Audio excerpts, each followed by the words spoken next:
Contradicciones en la narración de los evangelios.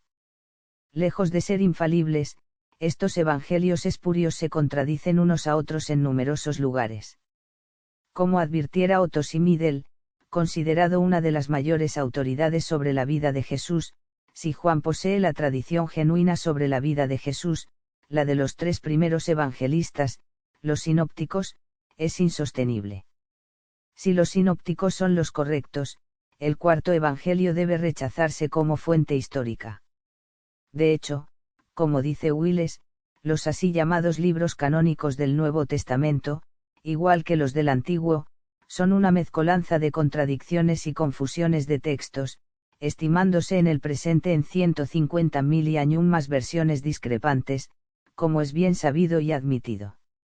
En esta confusión, los pretendidos autores de los evangelios, los apóstoles, ofrecen historias y genealogías incompatibles. La fecha de nacimiento de Jesús se muestra como si hubiera ocurrido en fechas diferentes, en Mateo unos 2 años antes y en Lucas más de 9 años después de la muerte de Herodes.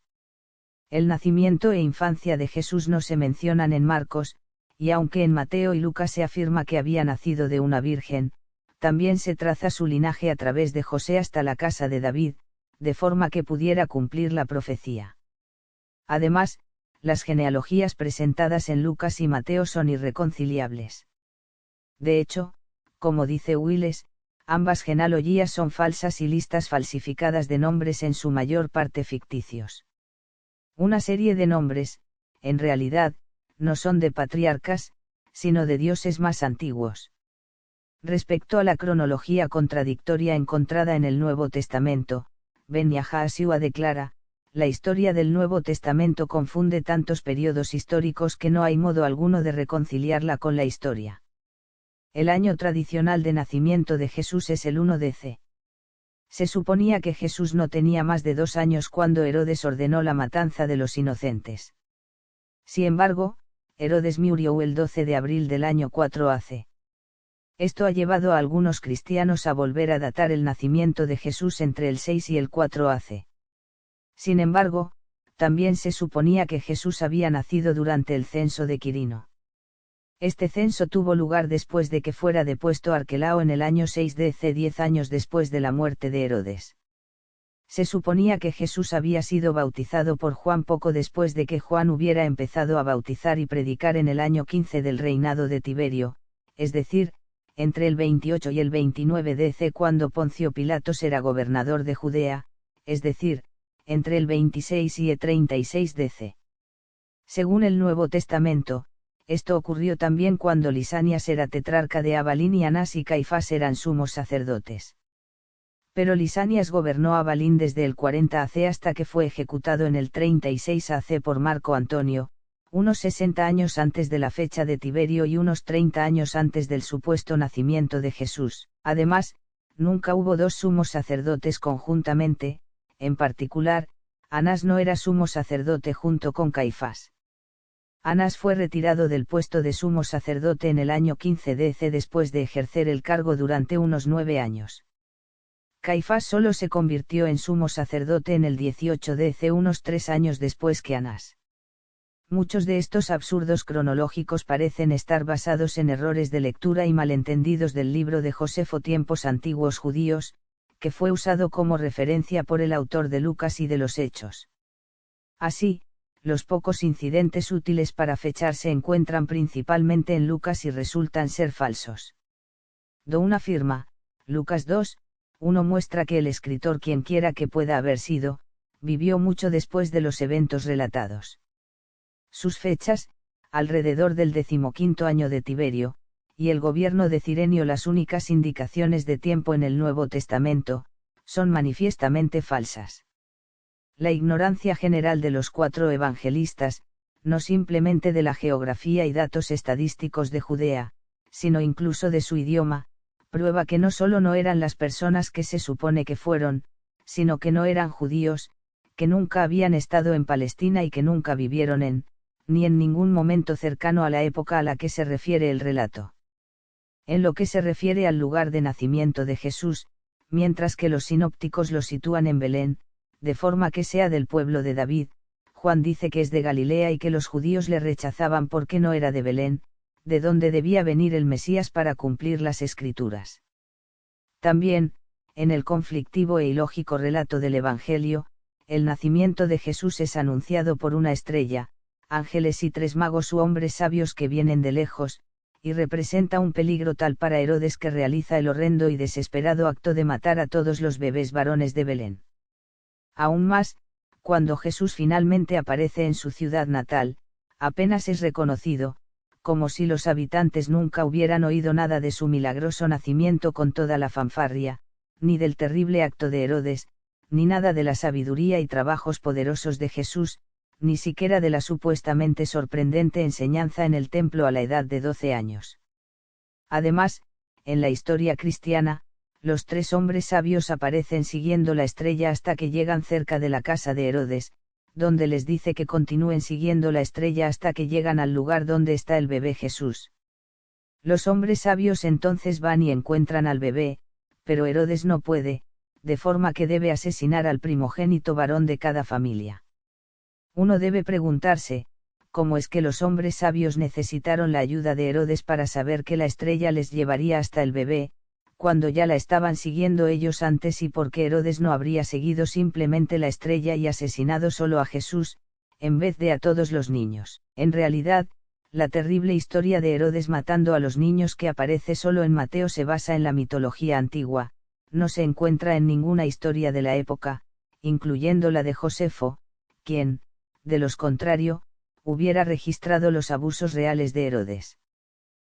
En la historia del Evangelio, prácticamente no se revela nada de la infancia de Jesús, y desaparece entre las edades de 12 a 30 años, cuando repentinamente reaparece para empezar su ministerio. Después de esta dramática y ahistórica aparición de ninguna parte, en los sinópticos se dice que Jesús enseñó durante 1 año antes de su muerte, mientras que en Juan el número es de unos 3 años. Además, en Mateo, Marcos y Lucas, el advenimiento de Jesús tiene lugar en Galilea, excepto el final en Jerusalén, mientras que Juan sitúa la historia en su mayor parte en Jerusalén y en otros sitios de Judea, discrepancias que revelan 2 fuerzas importantes trabajando en los evangelios, esto es, el reino del norte de Israel y el sur de Judea. Ben Yahashua continúa la crítica sobre la pretendida historia del Nuevo Testamento. La historia del juicio de Jesús es también altamente sospechosa. Claramente trata de aplacar a los romanos mientras difama a los judíos. El Poncio Pilatos histórico era arrogante y despótico. Odiaba a los judíos y nunca delegó ninguna autoridad en ellos.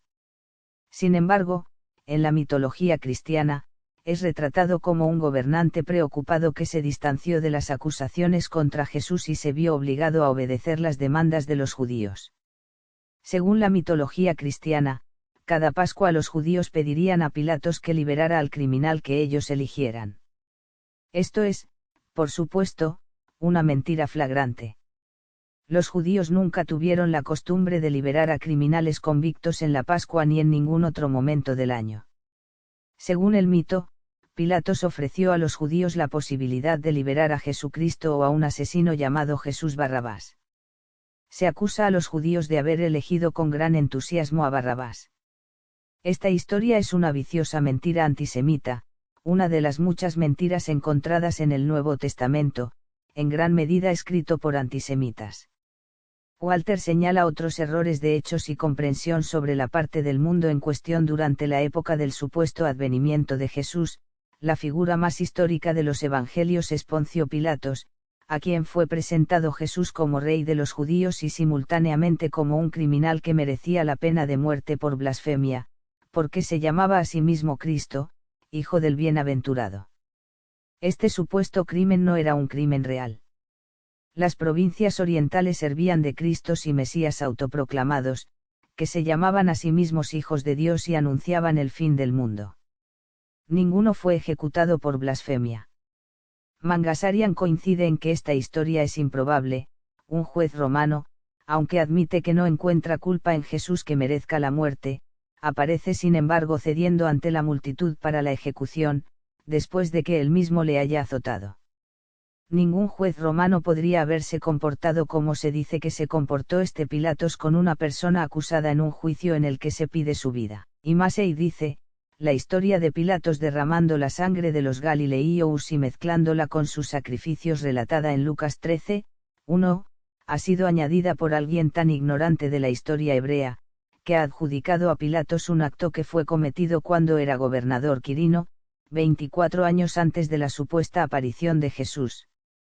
Además, los relatos del Evangelio de la Pasión y Resurrección de Jesús difieren completamente unos de otros, y ninguno dice qué edad tenía cuando murió. De hecho, los primeros padres de la Iglesia estaban constantemente disputando sobre qué edad tenía el Señor cuando murió, con Ireneo, que era ampliamente respetado por sus compañeros como un muy educado establecedor de doctrina, insistiendo fervientemente en que Jesús tenía al menos 50 años, en vez de los 30 o 33 mantenidos por otras tradiciones, incluyendo los 4 evangelios que él ayudó a canonizar. En efecto, Ireneo negó categóricamente como herejías las historias del Evangelio que dicen que su crucifixión se produjo aproximadamente a los 30 años de edad. Si el relato del Evangelio que se encuentra en el canon hubiera existido antes de los años 170 a 180, y si fuera una historia verdadera, no habría lugar para tradiciones tan diferentes sobre la muerte del Salvador, a saber, en el siglo III DC, había no menos de 25 versiones de la muerte y resurrección de Jesús. En algunas él no había muerto en absoluto, en algunas había vuelto a la vida, y en algunas otras Jesús vivió hasta viejo y murió en Egipto. Algunos otros aspectos del relato de los evangelios revelan su naturaleza no histórica, incluyendo errores geográficos, e incidentes tales como Jesús predicando en Galilea, que supuestamente ocurrió precisamente durante la época en que Herodes estaba construyendo la ciudad de Tiberíades. De este incidente, dice Dullarda, debemos advertir aquí la falta de certeza histórica de los hechos y lugares de los evangelios. Con los métodos de que se disponía entonces, no se construía una ciudad rápidamente, y el trabajo no se habría terminado en el 27 ni en el 30 DC. Los escritores de los evangelios no eran por lo tanto conscientes de que estaban situando la mayor parte de las enseñanzas de Jesús en un ambiente trastornado por la demolición y la reedificación. Si los relatos son históricos, uno debe imaginarse los preceptos divinos entregados en medio de madererías, con el acompañamiento del ruido de picas y piquetas, el rechinar de sierras, y los gritos de los trabajadores. Además, en los evangelios el propio Jesús incurre en algunas contradicciones ilógicas relativas a algunas de sus más importantes enseñanzas. Primero declara que ha sido enviado solo para la oveja perdida de Israel, y prohíbe a sus discípulos predicar a los gentiles. Después se le hace decir, marchad en consecuencia, y enseñad a todas las naciones. En realidad, las contradicciones de los evangelios son abrumadoras e irreconciliables para la mente racional.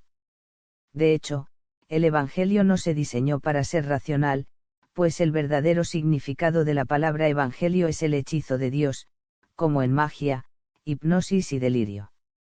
Como dice Mack, el relato de los Evangelios no puede verse por más tiempo como el registro fidedigno de eventos históricos únicos y estupendos en la fundación de la fe cristiana.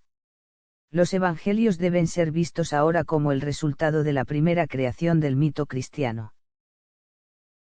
Los Hechos de los Apóstoles 177 DC.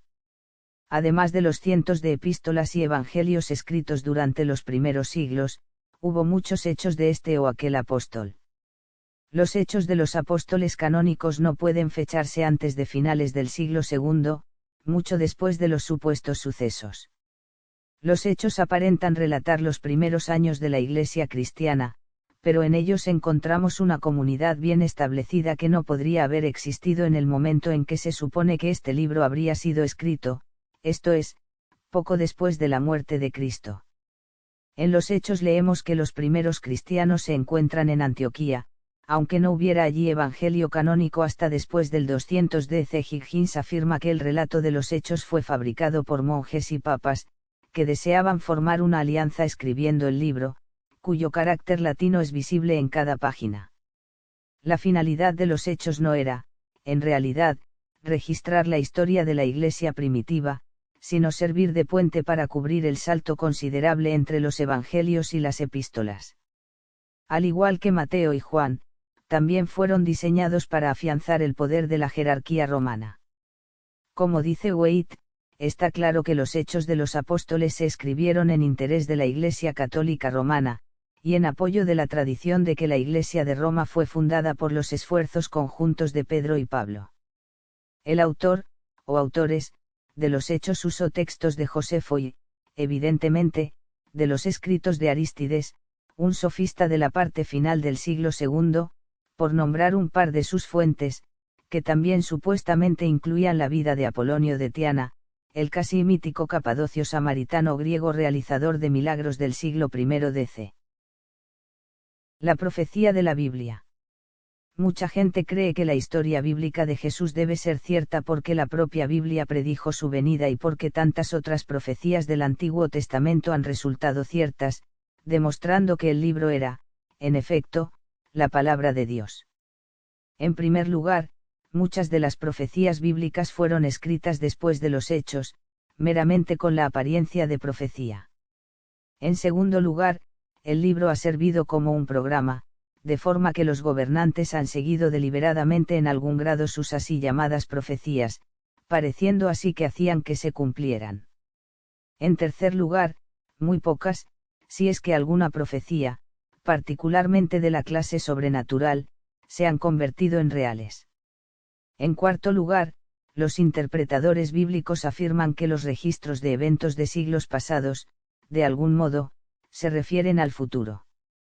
En lo que se refiere a las supuestas referencias proféticas a Jesús en el Antiguo Testamento, Wells dice, casi todos los autores del Nuevo Testamento retuercen y torturan los capítulos menos provechosos del Antiguo Testamento para hacerlos parecer profecías sobre el cristianismo.